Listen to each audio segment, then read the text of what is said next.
Hey, welcome back to RamZland. Today we're going to investigate the single displacement reaction of potassium with hydrochloric acid. Check this out.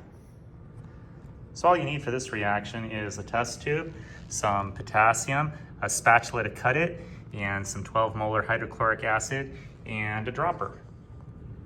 First step is to cut a small piece of potassium that you can fit down your test tube. Next step, you're ready to add your 12 molar hydrochloric acid. You want to just add just a drop to your test tube.